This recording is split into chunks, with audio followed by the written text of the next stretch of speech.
کیونکہ مامی نونو کو امجد بہت پسند تھی، مامی نونو کو امجد بہت پسند تھا، اس لیے تمام رشتہ داروں میں خود ہی جہاں جاتی یہی کہتی کہ میں نے اپنی انصام نور کے بڑے بیٹے امجد کو دے دیے۔ اسی طرح سے زبردستی کا رشتہ خود ہی کیا اور خود ہی فضول بات پر ایشو بنا کر خود ہی ختم بھی کر دیا۔ پھر 1 مہینے کے بعد باجی زینت ابو جی کے ساتھ ماموں جمیل اور مامی رانی کے گھر مہر کا رشتہ امجد کے لیے مانگنے گئی تو مامی نے تو فوراً خوش ہو کر حامی بھر دی۔ اس کے بعد پھر سے کچھ دنوں کے بعد باجی زینت ابو جی کے ساتھ مہر ٹاؤن گئی تاکہ شادی کی تاریخ رکھ دی جائے، پر کہتے ہیں نا کہ ماں کے ساتھ ہی سب رشتے ناتے ہوتے ہیں، اور جب وقت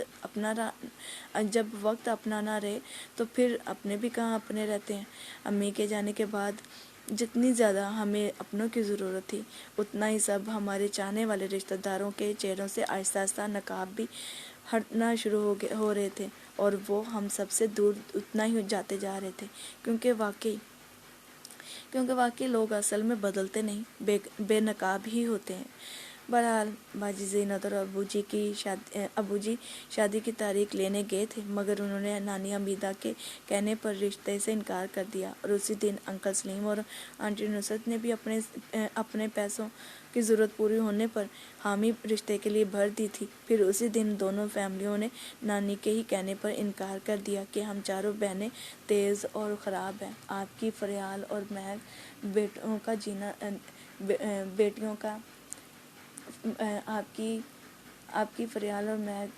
کا جینا دو بھر کر دیں گی۔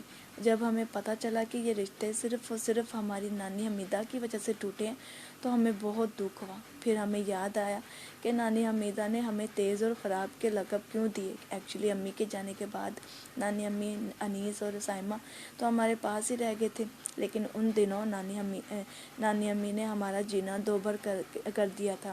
سب کو کھانا دینے کے بعد جب بھی ہم سب لڑکیاں کھانا کھانے بیٹھتے تو وہ ہمیں باتیں کرنا شروع کر دیتی، یا پھر منہ میں ہی بڑبڑاتی رہتی کہ ہر وقت جب دیکھو کھانا ہی کھاتی رہتی ہیں، مجھے چائے کا نہیں پوچھتی۔ یا ہم کپڑے سکھانے کے لیے اوپر چھت پر جاتے تو نانی فٹافٹ انیس کو کہتی کہ جا انیس، بھاگ کر جا، تیری بہن اوپر چھت پر کپڑے ڈالنے گئی ہے۔ ان کے بولنے کا انداز ایسا ہوتا تھا جیسے ہم نے اوپر سے ہی کسی لڑکے کے ساتھ بھاگ جانا ہے، یا پھر ہم کوئی خراب لڑکیاں ہوں۔ اور بھی بہت ساری نوکا جھونکی نانی حمیدہ کرتی رہی۔ ہم چاروں بہنوں کے علاوہ سائمہ بھی ان کی نوکا جھونکی کا حصہ بنی ہوئی تھی، سو ہمارے ساتھ وہ بھی تنگ پڑ گئی، اور پھر میں نے بھی 1 ہفتے بعد دوبارہ سے کالج جوائن کر لیا تھا، کیونکہ میرے ایگزام بہت نزدیک تھے۔ اس لیے نانی امی سے تنگ ہو کر پورے 1 مہینے بعد شبانہ اور باجی زینت نے ابو جی سے کہا کہ ابو جی اب نانی سے آپ کہیں کہ وہ مہر ٹاؤن چلی جائے، تو ابو نے ساری صورتحال جان کر کہا کہ میں ان کا داماد ہوں اور وہ میری ساس ہے، اس لیے میں نہیں کہہ سکتا، آپ دونوں کا کہنا اور ہے، وہ آپ کی نانی ہے اور وہ میری ساس ہے، اس لیے آپ کہہ سکتی ہیں انہیں، میں نہیں۔ پھر شبانہ نے ہمت کر کے نانی سے بات کی کہ نانی امی کافی دن ہو گئے ہیں، آپ نے جانا نہیں ہے مہر ٹاؤن۔ سو شبانہ کے کہنے پر 2 یا 3 دن کے بعد ہی نانی امی ماموں اسلم کے ساتھ مہر ٹاؤن تشریف لے گئیں کہ کچھ مہینوں کے بعد جلو موڑ انکل سلیم کے چچا فوت ہو گئے تو صرف شبانہ اور ابو جی وہاں گئے۔ وہیں پر آنٹی عذرا سے پھر ان کی ملاقات ہو گئی۔ وہ تو ایسے وہاں بھی ملی جیسے کوئی بھی بات نہ ہوئی ہو۔ ویسے مجھے سمجھ میں نہیں آتی کہ لوگ دھوکہ دینے کے بعد اتنے سارے چہروں کا سامنا کیسے کر لیتے ہیں، سب رشتہ داروں کو لوٹ کر آخری نشانہ ہمیں بنانا، پھر ایک دم سے ان کا غائب ہو جانا، اور اب پھر سے انہی رشتے ناتوں میں آرام سے گھوم پھر بھی رہی ہیں۔ سب کا سامنا کرتے وقت آنٹی عذرا اور انکل ندیم کو ذرا سی بھی شرمندگی کا احساس ہی نہیں ہو رہا تھا۔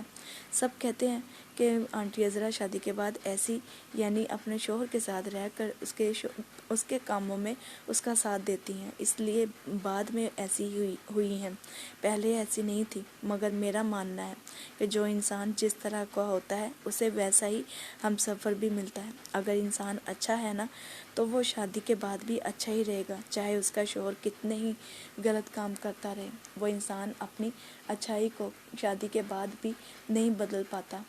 کیونکہ اس کی فطرت ہی ایسی ہوتی ہے۔ بہرحال وہ دونوں تو بہت ریلیکس سب سے مل رہے تھے، پر ابو جی نے تو کہہ دیا تھا کہ ڈائن بھی 7 گھر چھوڑ دیتی ہے، مگر تم نے تو وہ بھی نہ چھوڑا۔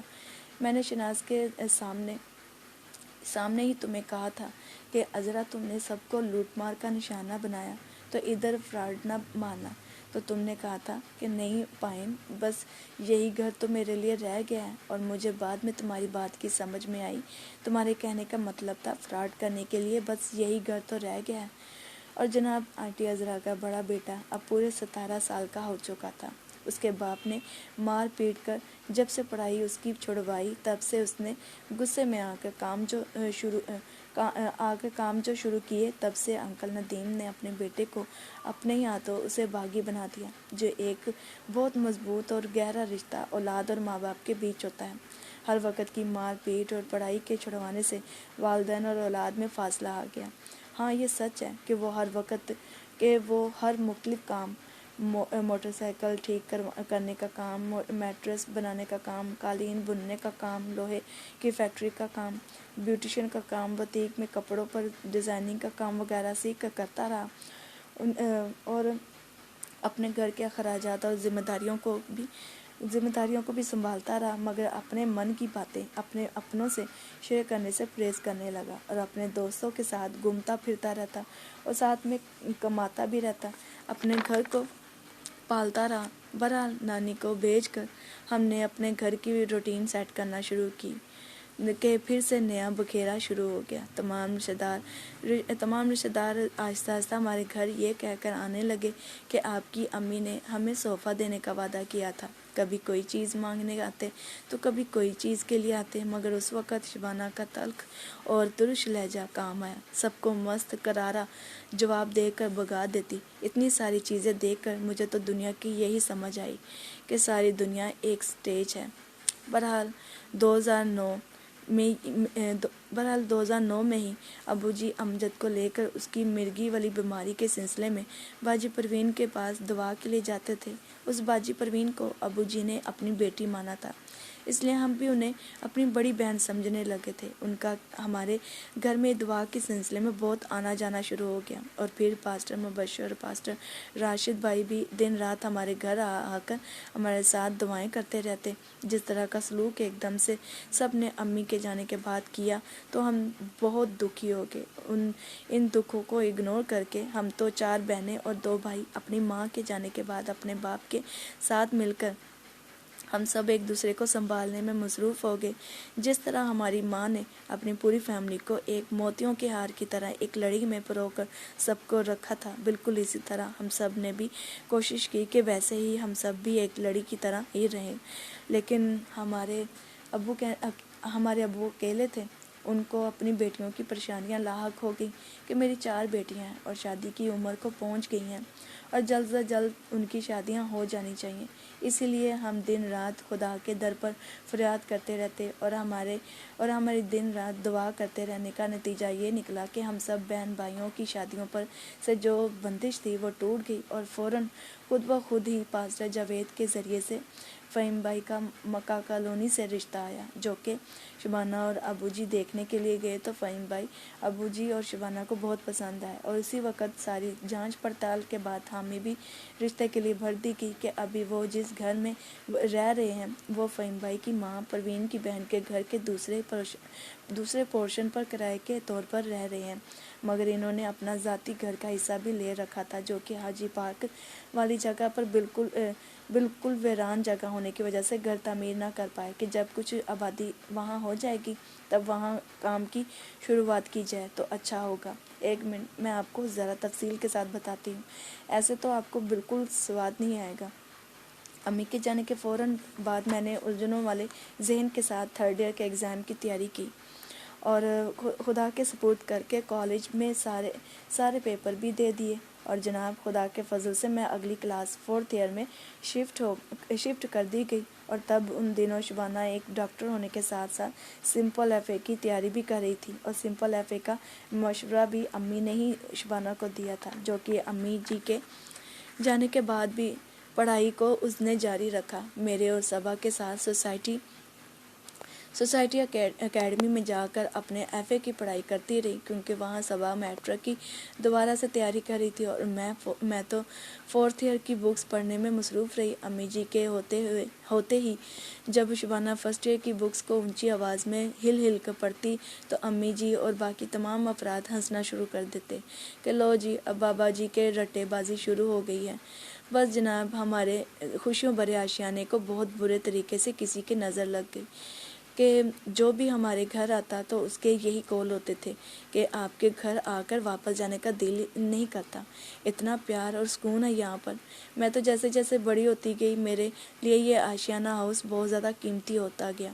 اسکول اور اکیڈمی سے فارغ ہونے کے بعد بس مجھے شام ہونے کا انتظار رہتا، کیونکہ ہم سب گھر کے تمام افراد اپنے اپنے کاموں کاجوں سے فارغ ہو کر شام کے وقت ٹی وی لاؤنج میں بیٹھے مل کر رات کا کھانا کھاتے اور ساتھ میں آفس، کالج، ہسپتال وغیرہ، مطلب دن بھر کی ہوئی ساری باتیں امی ابو سے دوستوں کی طرح شیئر کرتے، اور امی ابو بھی ہمیں ہمارے ہی بچپن کے سارے کرتوت سے روشناس کراتے اور ہم سب اپنی انہی کارستانیوں کو خوب دھیان لگا کر سنتے اور ہنسے بنا رہا نہ جاتا۔ اس لیے ہماری ہنسی کی آوازیں پورے گھر میں گونجنے لگتی اور وہیں پر بیٹھے مل کر ہم دعا کرتے، بائبل پڑھتے اور کوئی بھی مووی یا ڈرامہ بھی ساتھ میں بیٹھے دیکھتے کہ پورے دن میں سے ہم اس چھوٹے سے ایک وقت میں مل بیٹھنے کو خوب انجوائے کرتے۔ مجھے تو پورے دن میں سے بس یہی شام کا وقت ہی بہت دل کو بھاتا تھا اور ہر وقت بے صبری کے ساتھ اس لمحے کا انتظار کرتی رہتی کہ کب شام ہو اور ہم سب اکٹھے بیٹھے خوشیوں سے بھرپور اور دوستانہ ماحول کے ساتھ۔ مجھے یہ آشیانہ فیملی آئیڈیل اور مثالی فیملی لگتی تھی، مگر پتہ نہیں کیسے اس مثالی فیملی کو نظر لگی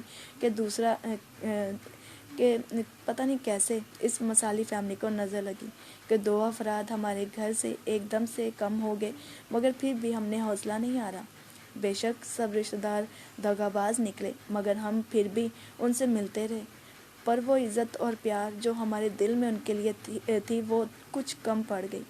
ابو جی تو رشتہ داروں کی ان حرکتوں کو دیکھ کر بس یہی ہمیشہ کہتے کہ ہمارے نمک میں وفا نہیں ہے، اس لیے تو سب رشتہ دار بے وفائی کرنے میں ذرا سا بھی جھجکتے نہیں۔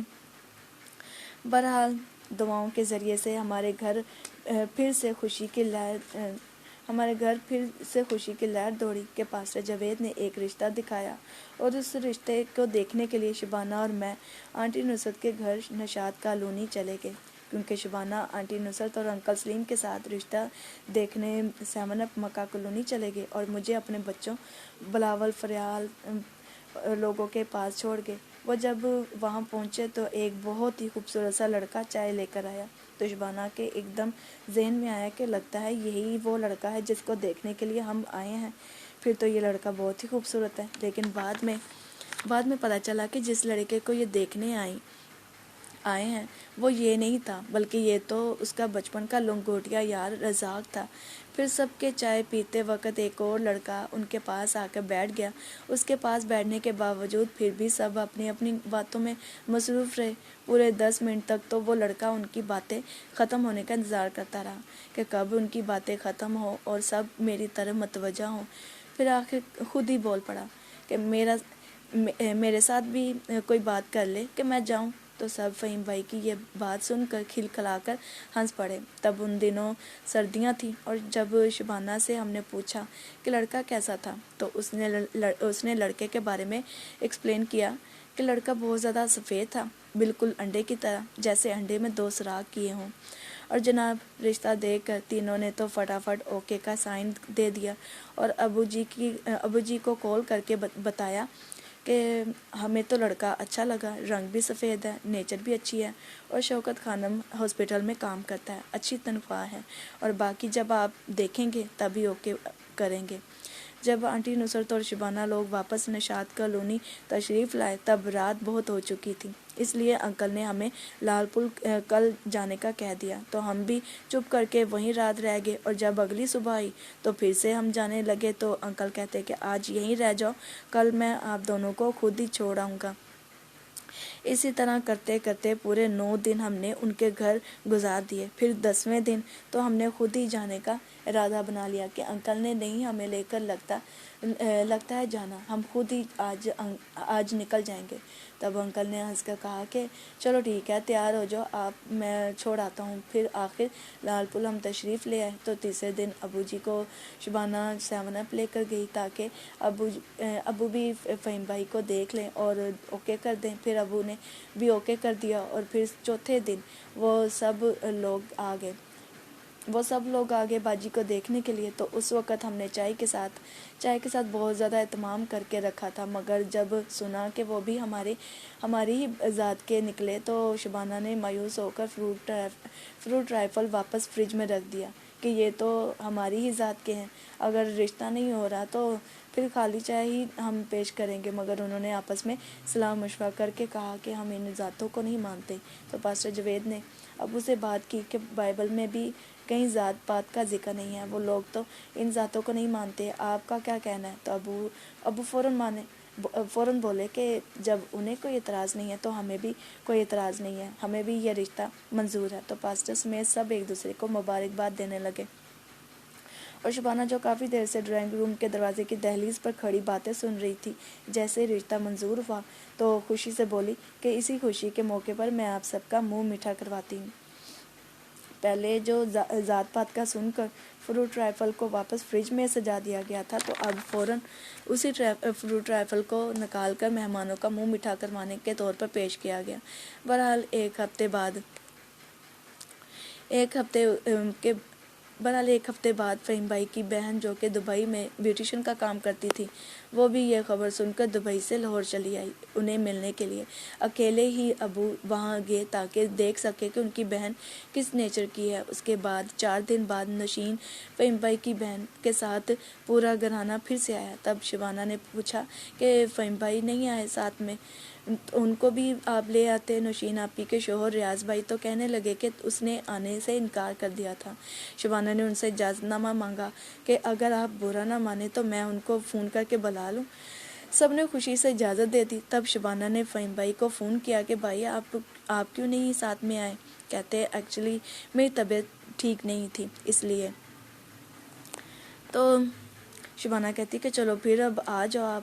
تو وہ بھی جلدی سے مان گئے، جیسے انتظار ہی کر رہے ہوں کہ کوئی مجھے آنے کی دعوت دے تو میں فٹافٹ لال پور اڑ کر چلا جاؤں۔ شبانہ کے کہتے ہی ان کے من میں تو جیسے لڈو پھوٹ رہے ہوں، فٹافٹ سے جواب دیا کہ اچھا ٹھیک ہے، میں آتا ہوں۔ یہ تو ہمیں کچھ دن بعد پتہ چلا کہ فہیم بھائی کو اس وقت دست لگے ہوئے تھے، اور ان کے یاروں نے سنا کہ ان کے یار کو دعوت دے دی گئی ہے، تو انہوں نے اپنے دوست کو واش روم نہانے کے لیے بھیج دیا۔ رزاق تو فہیم بھائی کی شرٹ پریس کرنے لگ پڑا، اور دوسرا دوست فریاد شوز پالش کرنے میں مصروف ہو گیا تاکہ دیر نہ ہو جائے۔ بہرحال جب وہ تینوں پہنچے تو باجی زینت کا دیور نعیم خود لینے آیا کہ بھابی ادھر ڈرائنگ روم میں ہمارے پاس آ جاؤ، آپ کے انہوں آئے ہیں۔ ہم زبردستی باجی زینت کو ڈرائنگ روم تک کھینچ کر لے گئے، کیونکہ باجی زینت کو اپنے ہونے والے پیاجی سے شرمیں آ رہی تھی۔ ان کا دل زوروں سے دھڑک رہا تھا، اس لیے شرم کے مارے باجی کچن میں سے ہی نہیں نکل رہی تھی۔ جب لے کر گئے تو افسوس لائٹ والوں نے سازش کر دی کہ دونوں ایک دوسرے کا دیدار نہ کر سکیں، مگر ہم بھی بڑے چلاک تھے، موبائل کی روشنی میں ان دونوں کو ایک دوسرے کا دیدار کروا ہی دیا۔ جیسے ہی دیدار کروایا تو لائٹ والوں نے سوچا ہوگا کہ چلو اب پوری روشنی کے ساتھ دیدار کروا دیا جائے، اس لیے لائٹ آن کر دی۔ لائٹ کے آتے ہی ہم تینوں بہنیں کبھی باجی زینت کو دیکھیں کہ ان کے تاثرات کیا ہیں، اور کبھی فہیم بھائی کے تاثرات دیکھنے کے لیے ان کی طرف نگاہ کر لیں۔ ہمیں بڑا مزہ آ رہا تھا ان دونوں کو چوری چھپے ایک دوسرے کا دیدار کرتے دیکھ کر۔ ہم بھی ہلکے ہنسنے میں لگے ہوئے تھے۔ پھر جناب سب لوگ کھانے کے بعد ڈرائنگ روم سے نکل کر ٹی وی لاؤنج میں آ گئے، اور میں سب کے لیے کچن میں چائے بنانے کے لیے چلی گئی، اور شبانہ صبا ڈرائنگ روم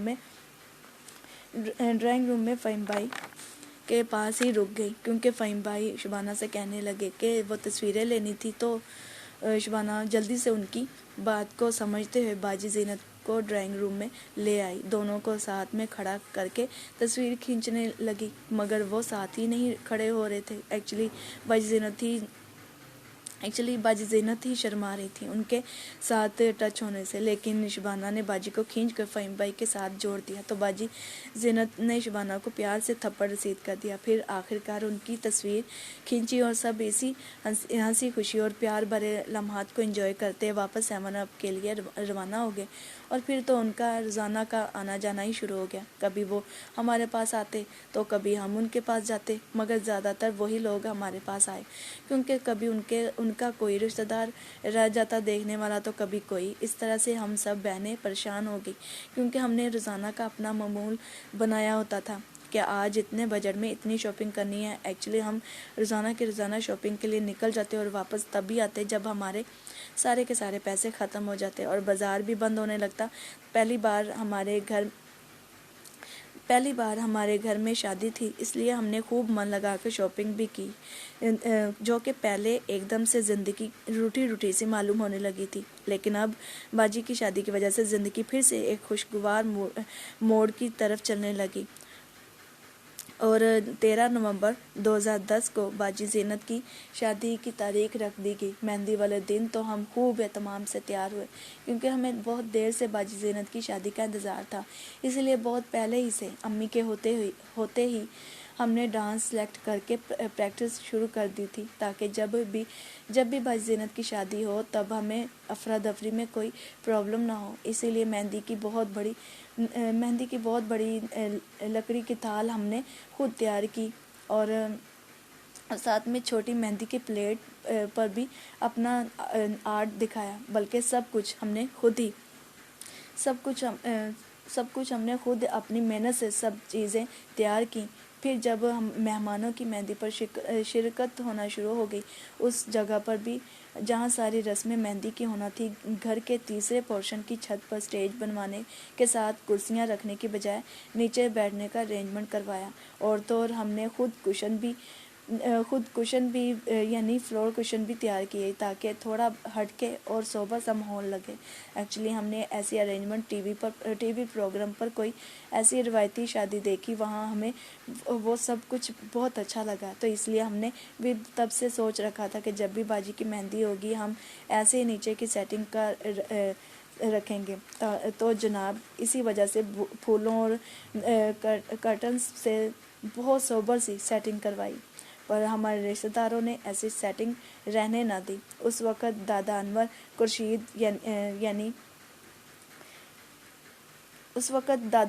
خورشید یعنی ہماری بڑی امی کا دیور نے آ کر دیکھا کہ نیچے بیٹھنا پڑے گا، تو انہوں نے اسی وقت لڑائی ڈال دی کہ میرے لیے کرسی رکھو، ورنہ میں نے مہندی میں شرکت نہیں کرنی۔ تب جو مہندی سٹارٹ ہونے لگی تھی تو کرسیاں منگوانے کے چکروں میں مہندی کو اوپر چھت پر لے جانے کے لیے کچھ وقت کے لیے روک دیا گیا، اور ہم بہنوں سے چھپا کر چاچو جمیل ابو جی کے مسلم دوست نے کرسیوں کا ارینج کروایا تاکہ لڑائی نہ ہو اور جلد سے جلد مہندی کی رسمیں سٹارٹ ہوں۔ بہرحال ہمیں پھر بھی پتہ تو چل چکا تھا، اسی وجہ سے ہم تینوں بہنیں صبا، شبانہ اور میں غصے میں نظر آنے لگی، اور اسی غصے میں رسم مہندی شروع کی تو ایک اور بکھیرا رشتہ داروں نے ڈال دیا کہ مجھے آنٹی ریحانہ، آنٹی فرزانہ کی بہن اور ہماری چاچا زاد آنٹی لگتی ہیں، نے اپنے پاس بلایا اور غصے سے کہنے لگی کہ پہلے یہ والی رسم نہیں کرتے، بعد میں یہ رسم کرتے ہیں۔ میں نے جا کر شبانہ کو بتایا کہ دیکھو آنٹی ریحانہ ایسے کہہ رہی ہیں۔ پھر تو شبانہ کا اور غصہ ہائی ہو گیا اور اونچی آواز میں بولی کہ پہلے تو کوئی بھی امی کے جانے کے بعد ہمارے پاس آیا نہیں، اور نہ ہی ہمیں ساری رسموں اور خریداری کا بتایا۔ سب رسموں اور شاپنگ جہیز سسٹم ہمیں سامنے والے گھر میں سے شمالہ باجی کی امی اور گلی کی رہنے والی آنٹی شاہین نے مل کر یہ سب بتایا۔ اب جو کچھ بھی ہم کر رہے ہیں نا، چپ کر کے انجوائے کرو۔ شبانہ کتنا صحیح غصے میں بولنے سے سارا ماحول ٹھنڈا ہو گیا۔ پھر جناب اسی غصے میں ہم نے مہندی کی رسمیں سٹارٹ کی، اور پھر آہستہ آہستہ ڈانس کے دوران ہمارا غصہ رفو چکر ہوا۔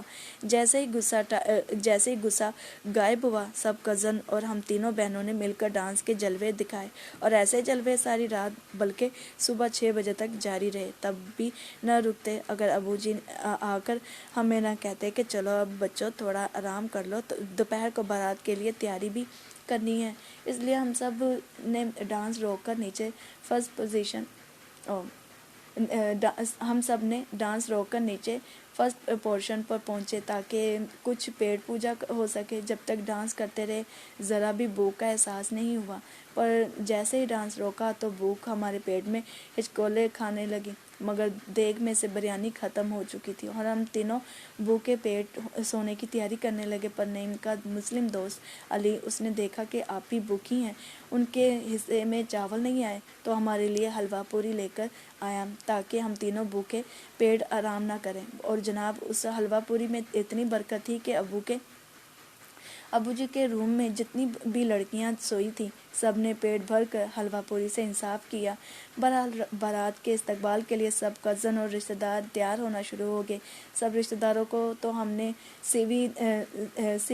شادی ہال کے لیے رخصت کر دیا اور ہم تینوں اور چاچا جمیل کی بیوی طاہرہ ہمارے ساتھ ہی رکی رہیں، کیونکہ ہم بارات والوں کو فون کر رہے تھے کہ وہ ہال میں پہنچے، ورنہ انہوں نے لائٹ بند کر دی تو ہم تمام رشتہ داروں اور مہمانوں کو سڑک پر ہی کھانا کھانا پڑے گا۔ مگر وہ سب رسم کر کے پھر ہی نکلے اور ادھر ہال کی ٹائمنگ ختم ہونے والی تھی۔ جیسے ہی بارات پہنچی تو ابو نے ہال مینیجر سے درخواست کے ساتھ پیسے دیے اور کچھ اوور ٹائم لے لیا اور اسی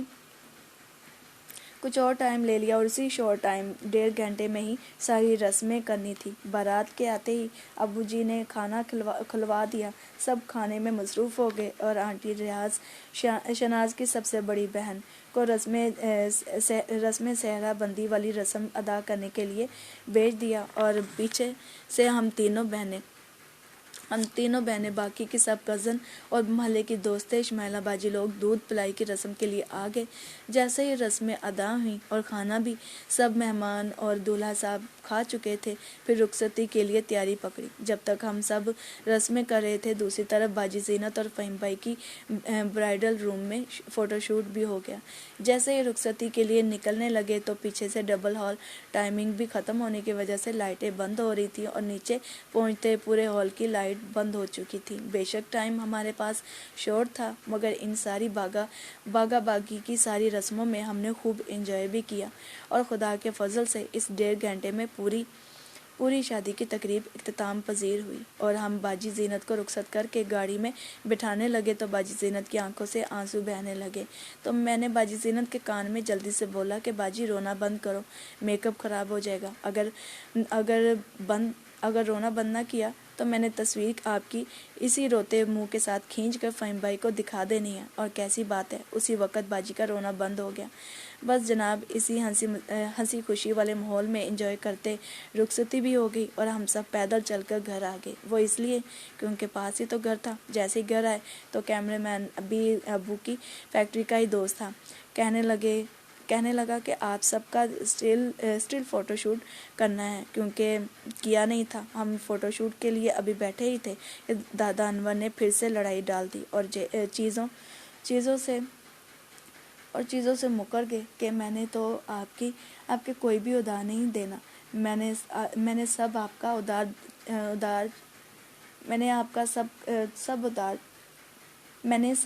ادار چکا دیا ہے۔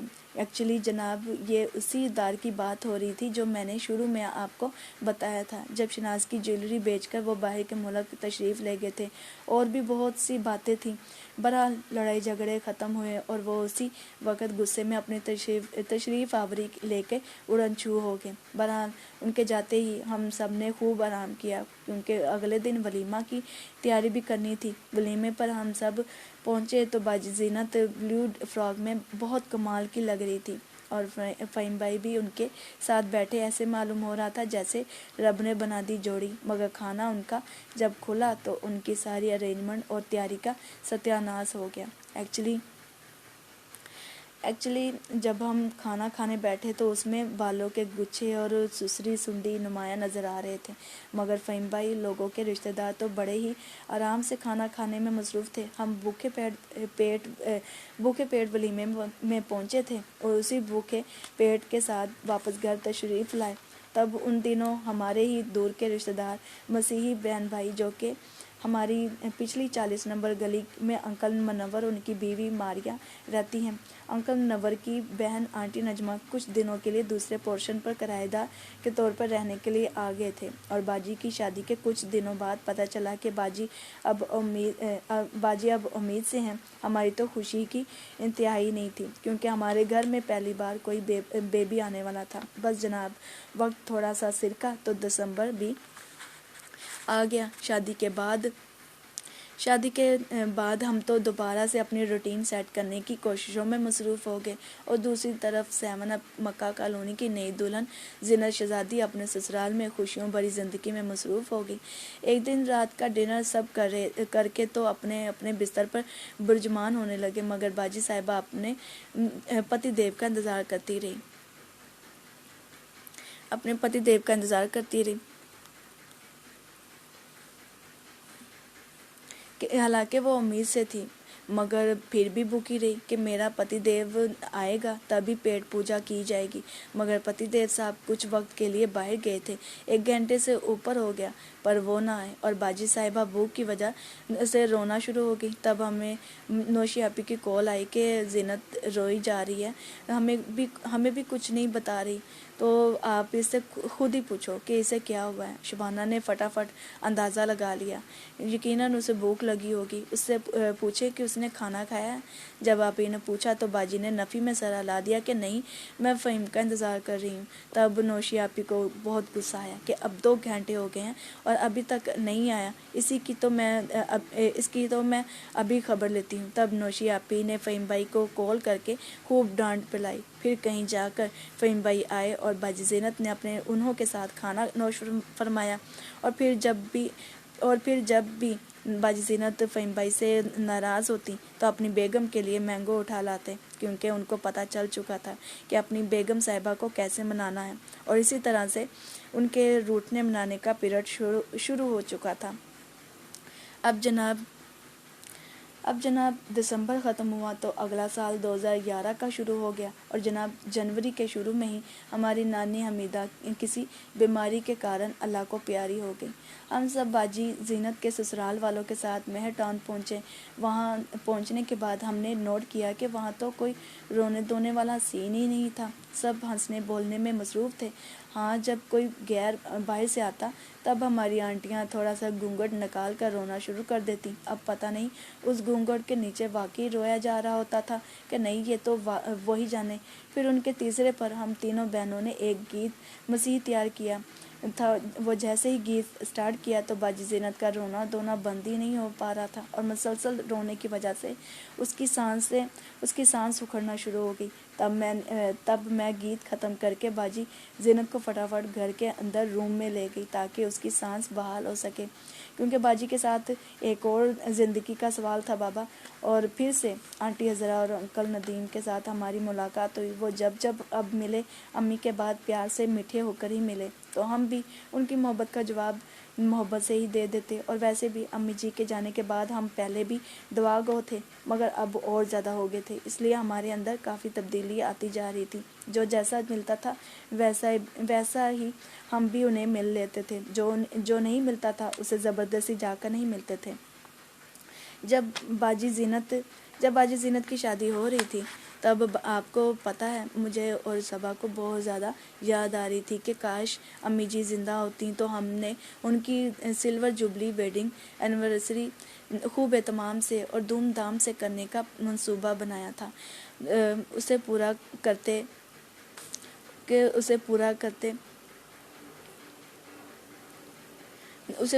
ایکچولی میں نے اور صبا نے خود دعوت نامے کے لیے کارڈ تیار کیے اور ڈانس بھی تیار کیے، اور تو تھوڑا انڈین ٹچ کے طریقے سے ان کی دوبارہ سے شادی کرنی تھی۔ پھیرے کے لیے سارا سامان بھی جمع کرنا شروع کر دیا تھا، بلکہ ہر چیز کا بندوبست کر لیا تھا، اور تو میں نے ان کی ویڈنگ اینیورسری پر امی ابو کی پریم کہانی بھی لکھی، جو کہ اسی دن سرپرائز کے طور پر پیش کرنا تھی، مگر نہ تو کہانی چھپنے کے لیے بھیج پائی اور نہ ہی ان دونوں کی دوبارہ سے شادی کرا پائے، اور ابھی تک وہ کارڈز بھی سنبھال کر ہم نے رکھے ہیں۔